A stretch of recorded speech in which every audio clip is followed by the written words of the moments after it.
अब ये देखिए कि मंत्रिमंडल विस्तार में नया क्या हुआ। इस बार 36 नए मंत्री आए हैं, यानी इस हिसाब से देखें तो मौजूदा मंत्रिमंडल में लगभग 47% मंत्री नए हैं, यानी आधा मंत्रिमंडल नया है, नई टीम है। आप ऐसा समझ लीजिए कि प्रधानमंत्री मोदी अब एक बार फिर से नई शुरुआत कर रहे हैं, जिसमें वो आधी नई टीम लेकर आए हैं, जिसमें नए खिलाड़ी हैं। वो खिलाड़ी, उनको ऐसा लगता है कि ज़्यादा ऊर्जा के साथ खेलेंगे, ज़्यादा मेहनत करेंगे, ज़्यादा परिश्रम करेंगे और इस टीम में अपनी जगह को टेकन फॉर ग्रांटेड नहीं लेंगे। हम आपको इनमें से कुछ प्रमुख और बड़े नाम बताते हैं जो प्रधानमंत्री मोदी की इस टीम का हिस्सा बन रहे हैं। इनमें पहला नाम है असम के पूर्व मुख्यमंत्री सर्बानंद सोनोवाल का, जिन्होंने आज कैबिनेट मंत्री की शपथ ली है। उन्हें कैबिनेट मंत्री बनाने के पीछे 3 बड़े पॉइंट हैं। एक, कि वो नॉर्थ ईस्ट के सबसे बड़े राज्य असम से आते हैं, इससे कैबिनेट में नॉर्थ ईस्ट को प्रतिनिधित्व मिलेगा। दूसरा, उनके पास 5 साल बतौर मुख्यमंत्री काम करने का अनुभव है, वो मोदी सरकार के पहले कार्यकाल में खेल मंत्री भी रह चुके हैं। तीसरा, वो अनुसूचित जनजाति से आते हैं और खुद भी एक वकील हैं। यहाँ खास बात एक ये भी है कि असम में पार्टी जीत गई थी, उनके नेतृत्व में ही पार्टी जीती बीजेपी, लेकिन फिर भी उन्हें मुख्यमंत्री नहीं बनाया। इस बार बीजेपी ने असम में भी बदलाव कर दिया, मुख्यमंत्री किसी और को बना दिया, इनके जूनियर को मुख्यमंत्री बना दिया। इसलिए इन्हें कहीं ना कहीं एडजस्ट करना था और इस बात का इनाम भी देना था कि इन्होंने बीजेपी को दोबारा असम में जिताया और ये रहा इनका इनाम। दूसरा बड़ा नाम है भूपेंद्र यादव का। उन्होंने भी आज शपथ ली है कैबिनेट मंत्री की। भूपेंद्र यादव राजस्थान से आते हैं और पर्दे के पीछे चुपचाप काम करने वाले नेता हैं।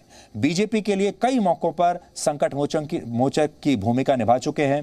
भूपेंद्र यादव ने सह प्रभारी के रूप में बीजेपी को 2013 के राजस्थान चुनाव में विजय दिलाई थी। इसके अलावा वो गुजरात, उत्तर प्रदेश के 2017 के विधानसभा चुनाव में भी बीजेपी को जिता चुके हैं और बिहार में भी जब चुनाव हो रहे थे तब वो बहुत वहाँ पर एक्टिव थे। यानी कुल मिलाकर वो एक ऐसे कुशल चुनावी रणनीतिकार हैं और उनके पास राजनीति का एक लंबा अनुभव है। खास बात जो उन्हें अलग बनाती है बाकियों से वो ये, पढ़े लिखे हैं, वकील हैं, बहुत सारी संसदीय कमेटियों के मेंबर रह चुके हैं, चेयरमैन रह चुके हैं। उनके इसी अनुभव और काबिलियत को देखते हुए उन्हें कैबिनेट में जगह दी गई है। लेकिन एक और खास बात जो उनकी खास बात मानी जाएगी, बहुत लो प्रोफाइल हैं, हाई प्रोफाइल बिल्कुल नहीं है, मीडिया से ज़्यादा बात नहीं करते, उन्हें टीवी पर आने का शौक नहीं है, उन्हें अखबारों में अपने इंटरव्यू छपवाने का शौक नहीं है, अपनी तस्वीरें अखबारों में देखने का शौक नहीं है और चुपचाप बिना अपना नाम सामने लाए वो पर्दे के पीछे एक कुशल रणनीतिकार के तौर पर काम करते रहते हैं। बहुत बार देश के लोगों को पता भी नहीं चलता कि जो बड़ा फैसला हुआ है उसके पीछे उनकी कितनी भूमिका रहती है। इसलिए ऐसा जो मेंबर होता है वो किसी भी टीम की एक बहुत बड़ी शक्ति बन जाता है। इसलिए उन्हें बहुत लंबे समय से संगठन में बीजेपी इस्तेमाल करती आ रही है, अब बार बार इस्तेमाल किया जा रहा है, लेकिन इनाम अभी तक कभी कुछ नहीं दिया गया। इसलिए अब पहली बार भूपेंद्र यादव को पुरस्कार दिया गया है उनकी इस लंबी मेहनत और परिश्रम का। तीसरा बड़ा नाम है ज्योतिरादित्य सिंधिया, जो कांग्रेस से इंपोर्ट होकर बीजेपी में आए हैं और बाहरी नेता हैं। उन्होंने मध्य प्रदेश में फिर से बीजेपी की सरकार बनाने में अहम भूमिका निभाई। वो पिछले साल कांग्रेस से बीजेपी में आए और सबसे अहम, उन्हें कांग्रेस में राहुल गांधी की टीम का बहुत मजबूत हिस्सा माना जाता था, राहुल गांधी का खास आदमी माना जाता था। लेकिन अब वो प्रधानमंत्री मोदी की कैबिनेट में काम करेंगे।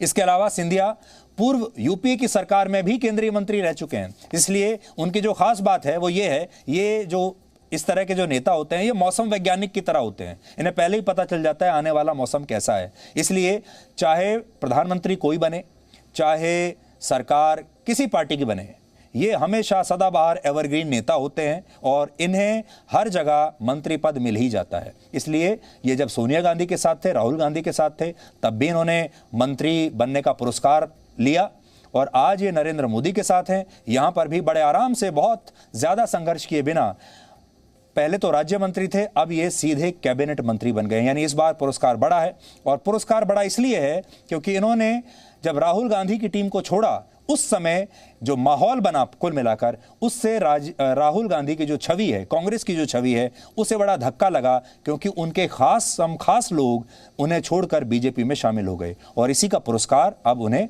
दिया गया है।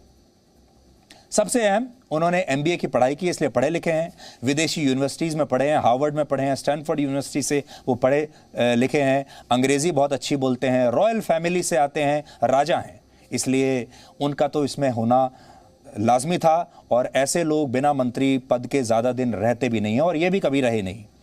इस सूची में चौथा बड़ा नाम है पशुपति कुमार पारस का। उन्होंने भी कैबिनेट मंत्री की शपथ ली है। पशुपति कुमार पारस स्वर्गीय रामविलास पासवान के सगे छोटे भाई हैं और चिराग पासवान के सगे चाचा हैं, और आज अपने भतीजे को एक तरफ हटाकर अपने रास्ते से और अपने बड़े भाई, जो कि इन्हें राजनीति में खुद लेकर आए थे बड़े प्यार से, उन्हीं के लड़के को रास्ते से हटाकर आज इन्होंने मंत्री पद हासिल कर लिया। इस समय लोक जनशक्ति पार्टी में चिराग और पशुपति कुमार पारस के बीच टकराव चल रहा है।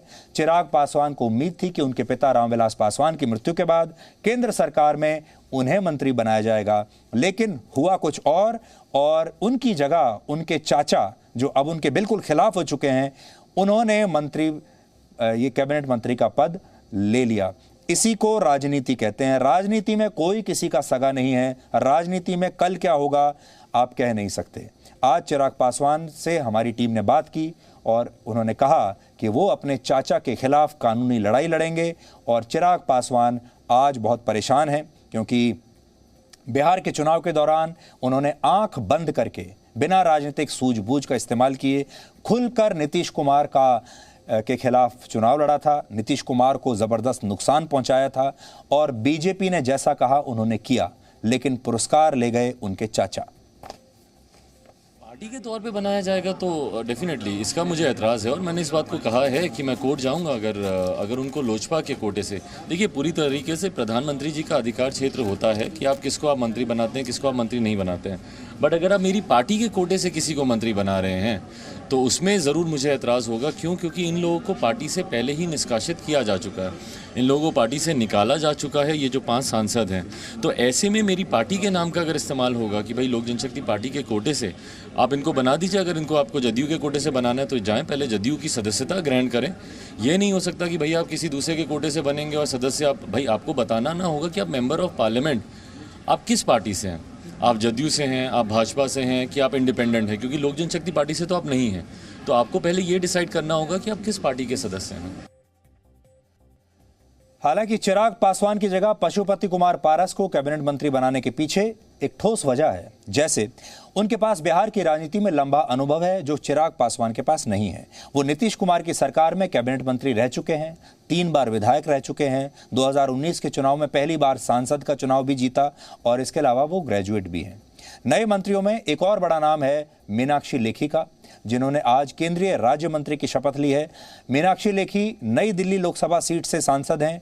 2014 से इस सीट पर उनका कब्जा है, दूसरी बार यहां से जीती हैं। बड़ी बात यह है कि उनकी राजनीति दिल्ली के मुख्यमंत्री अरविंद केजरीवाल के खिलाफ काफ़ी आक्रामक रहती है। और सबसे अहम, मीनाक्षी लेखी कई वर्षों से सुप्रीम कोर्ट और दिल्ली हाई कोर्ट में वकालत करती रही हैं। बहुत सारे मामले, बहुत सारे PIL उन्होंने ऐसे फाइल किए हैं जिससे उन्होंने विपक्षी नेताओं को बहुत नुकसान पहुंचाया है और सरकार की बड़ी मदद की है। वो एक बहुत अच्छा लीगल माइंड है, बहुत अच्छी वकील हैं।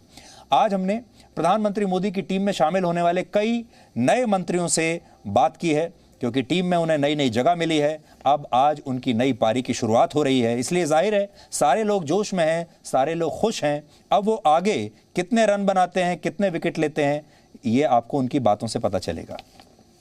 मैं एक ही चीज़ कहना चाहता हूँ कि जो जिम्मेदारी और जो अवसर प्रधानमंत्री नरेंद्र मोदी जी ने मुझे प्रदान की है, मैं हृदय की गहराइयों से उनके प्रति कृतज्ञ हूँ। और मेरी कोशिश रहेगी कि हर मेहनत के साथ और हर संभव प्रयास के साथ उनके आशाओं पर खड़े उतर पाऊँ। मुझे जानती हो कि 20 साल से कि जो भी जिम्मेदारी दी जाती है एक कार्यकर्ता के रूप में मैं जरूर कार्य करूँगा और हर संभव प्रयास मैं जरूर करूँगा।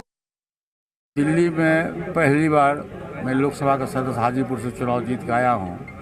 सबसे पहले तो मैं माननीय प्रधानमंत्री जी का शुक्रगुजार हूँ। मैं उनका आभार व्यक्त करता हूँ कि उन्होंने मुझ पर इतना विश्वास किया और मुझको भारत सरकार का कैबिनेट मिनिस्टर बनाया। यहाँ कहीं भी मेरे भाई भैया होंगे वो मुझको आशीर्वाद दिए 5 जुलाई को उनका जन्मदिन था पटना में, हम लोगों ने धूमधाम से मनाया। उनकी जो सोच थी, उनका जो अरमान था गरीब शोषित दलित के बारे में, मैं विश्वास दिलाता हूँ कि मैं अक्षर सा पालन करूँगा और मैं कहीं भी अपने सफ़ेद कपड़ा पर दाग लगने नहीं दूँगा। माननीय पंतप्रधान मोदी जी के नेतृत्व में केंद्रीय मंत्री बन गया हूँ। उनके मार्गदर्शन से मैं अपने देश में जो जिम्मेदारी देंगे वो मैं अच्छी तरह से संभालूंगा। इतना ही आज के दिन आपके साथ आपको बताना चाहता हूँ, इसके आगे कुछ भी नहीं। अब हम आपको उन नेताओं के बारे में बताएंगे जिनका प्रमोशन हुआ है। इनमें पहला नाम है किरण रिजिजू। वो पहले खेल, आयुष और अल्पसंख्यक मामलों के राज्य मंत्री थे, लेकिन अब उन्हें कैबिनेट मंत्री बनाकर प्रमोट कर दिया गया है और इस फैसले के पीछे कुछ बड़ी वजहें हैं। पहला कारण ये, उन्होंने जूनियर मिनिस्टर रहते हुए 2 से ज़्यादा मंत्रालयों में बहुत अच्छा काम किया और इस दौरान वो किसी भी विवाद में कभी घिरे नहीं। उनका प्रदर्शन काफ़ी अच्छा रहा है और वो एक ऐसे नेता हैं जो मीडिया के ज़रिए अपनी बात चमकाते रहते हैं, लेकिन फिर भी ऐसा नहीं लगता जैसे उन्हें मीडिया में आने का शौक है। इसके अलावा एक वजह बड़ी ये भी है कि वो नॉर्थ ईस्ट से आते हैं, उत्तर पूर्वी राज्यों से आते हैं, वहाँ के बड़े नेता हैं और वहाँ पर उनका एक बड़ा जनाधार है। और सबसे अहम, वो मोदी सरकार के पहले कार्यकाल में भी गृह मंत्रालय में काम कर चुके हैं, MOS होम थे और तब भी उन्होंने अच्छा काम किया था। यानी काम करने का अनुभव उनके पास लंबा है और पढ़े लिखे भी हैं। इस वजह से उनका जो प्रमोशन है वो असल में अभी नहीं, काफ़ी पहले से ही उनका प्रमोशन ड्यू था। और जब 2019 में मोदी सरकार दोबारा बनी, उस समय भी बहुत लोगों को ये लग रहा था कि शायद किरण रिजिजू का प्रमोशन हो जाएगा, इस बार उन्हें कैबिनेट मंत्री बनाया जाएगा, लेकिन इस बार भी उन्हें नहीं बनाया गया। इसलिए वो जो उनका पुरस्कार ड्यू था, वो पुरस्कार अब उन्हें दे दिया गया है। जिन नेताओं का प्रमोशन हुआ उनमें हरदीप सिंह पुरी का नाम भी है, जो अभी नागरिक उड्डयन मंत्रालय देख रहे हैं और ministry of housing and urban affairs में जूनियर मिनिस्टर थे, लेकिन अब उनका प्रमोशन हो गया, कैबिनेट मंत्री बन जाएंगे। और इसकी बड़ी वजह है कि कोरोना काल में नागरिक उड्डयन मंत्रालय ने बहुत अच्छा प्रदर्शन किया। पिछले साल विदेशों में फंसे भारतीयों को वापस लाने के लिए वंदे भारत मिशन चलाया गया और इस वर्ष भी नागरिक उड्डयन मंत्रालय ने कई अहम और बड़े फैसले किए, जिसकी वजह से हरदीप सिंह पुरी का रोल सरकार में काफ़ी बढ़ा दिया गया है। और वो एक पूर्व डिप्लोमेट हैं, फॉरेन सर्विस से आते हैं, बहुत पढ़े लिखे हैं और दूसरे देश कैसे काम करते हैं, वर्ल्ड जो best practices in the world जिसको हम कहते हैं, दुनिया भर की बेस्ट प्रैक्टिसेस के बारे में उन्हें अच्छी जानकारी है। यानी वो इस मंत्रालय के लिए और इस सरकार के लिए एक एसेट हैं, क्योंकि उन्हें एक लंबा अनुभव है और एक्सपोजर उनका बहुत अच्छा है। इसके अलावा अनुराग सिंह ठाकुर गृह मंत्रालय में जूनियर मिनिस्टर जी किशन रेड्डी, पुरुषोत्तम रूपाला, मनसुख मांडविया और राजकुमार सिंह का भी प्रमोशन हुआ है और इन्हें कैबिनेट मंत्री बना दिया गया है।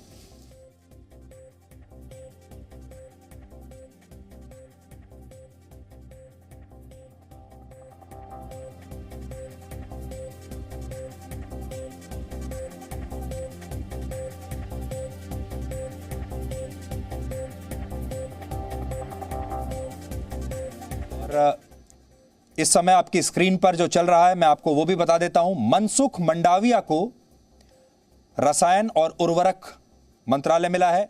अमित शाह जो गृह मंत्री हैं उन्हें एडिशनल चार्ज दिया गया है। पीएम खुद विज्ञान प्रौद्योगिकी मंत्रालय संभालेंगे। स्मृति ईरानी को महिला और बाल विकास का मंत्रालय मिला है। और बड़ी बात यह है कि मनसुख मंडाविया अब देश के नए स्वास्थ्य मंत्री होंगे।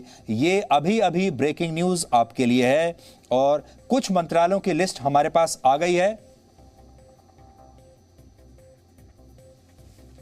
तो मनसुख मंडाविया को 2 मंत्रालय दिए गए हैं, एक केमिकल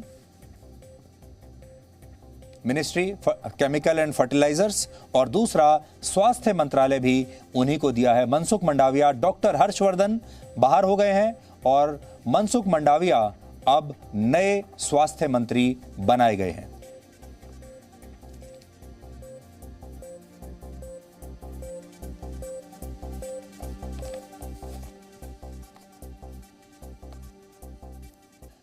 अगर संख्या की मदद से इस मंत्रिमंडल विस्तार का विश्लेषण करें तो अब प्रधानमंत्री नरेंद्र मोदी की टीम में 53 नहीं 77 सदस्य हो गए हैं। इनमें महिलाओं की संख्या 14.3% है, जो अब तक के भारत के इतिहास में सबसे ज्यादा है। सरकार में एससी समुदाय की भागीदारी 15.58 यानी लगभग 16% है। यह भी अब तक की सबसे अधिक है। आदिवासी समुदाय से 10.5% नेता मंत्रिमंडल में आए हैं। यह भी अपने आप में एक रिकॉर्ड है। और ओबीसी समुदाय के मंत्रिमंडल में भागीदारी 35% है। और इससे पहले कभी भी भारत में किसी भी केंद्र सरकार में ओबीसी समुदाय को इतना बड़ा प्रतिनिधित्व कभी नहीं मिला है।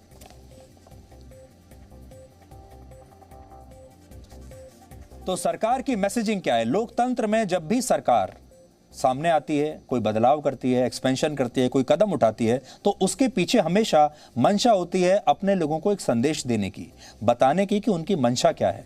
तो आज मैं आपको संक्षिप्त में बताता हूं कि इस मंत्रिमंडल के पीछे मंशा क्या है और कुछ स्लोगन्स हैं जो मैं आपको बताना चाहता हूं, जिससे आपको वो बात आसानी से समझ में आएगी। सबसे बड़ा जो स्लोगन है सरकार का इस मंत्रिमंडल विस्तार के बाद वो है अब की बार ओबीसी सरकार। ये एक ओबीसी सरकार है।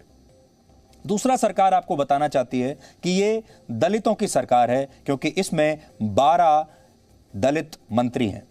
तीसरी बात सरकार कहना चाहती है कि ये तो आदिवासियों की सरकार है, क्योंकि इसमें 8 आदिवासी मंत्री हैं। इसके अलावा पिछड़ों की सरकार, क्योंकि इसमें 27 ओबीसी मिनिस्टर्स हैं और इन 27 लोगों को 15 राज्यों से लिया गया है और 19 समुदाय ऐसे हैं जहां से इन 27 मंत्रियों को लिया गया है। यानी ये 19 समुदायों का प्रतिनिधित्व ये लोग करते हैं। फिर सरकार ये कहना चाहती है कि ये अल्पसंख्यकों की सरकार है, जिसमें 5 माइनॉरिटी अल्पसंख्यक मंत्री हैं और इसमें उत्तर प्रदेश, वेस्ट बंगाल, महाराष्ट्र, पंजाब, अरुणाचल प्रदेश यहां से लिया गया है, जिसमें 1 मुस्लिम है, 1 सिख, 1 क्रिश्चियन और 2 बुद्धिस्ट हैं।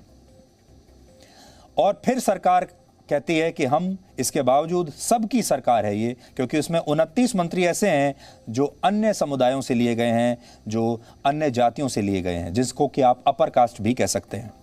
महिलाओं की सरकार इसलिए ये बता रहे हैं अपने आप को क्योंकि इनके पास 11 महिला मंत्री हैं। और फिर वो कहते हैं कि हम युवाओं की भी सरकार हैं, ये युवाओं की सरकार है। और युवाओं की सरकार इसलिए है क्योंकि अब औसत आयु 58 वर्ष हो गई है और 14 मंत्री ऐसे हैं इस सरकार में जिनकी उम्र 50 साल से नीचे है। 14 मंत्री ऐसे जो 50 साल से नीचे के हैं, जिनमें 6 कैबिनेट मंत्री भी हैं जो 50 के भी अभी हुए नहीं हैं।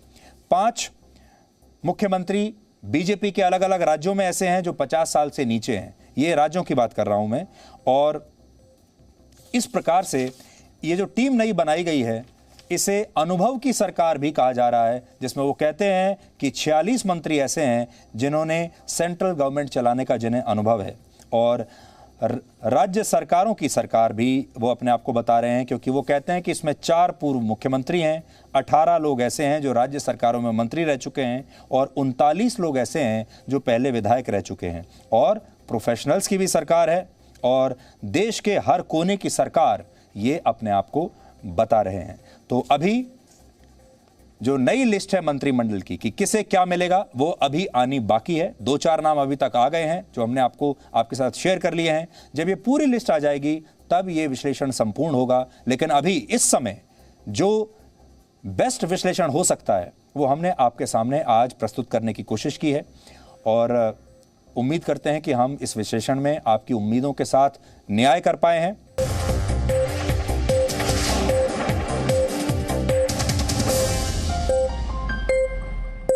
Presenting B News app, available on Google Play and App Store. Download it now.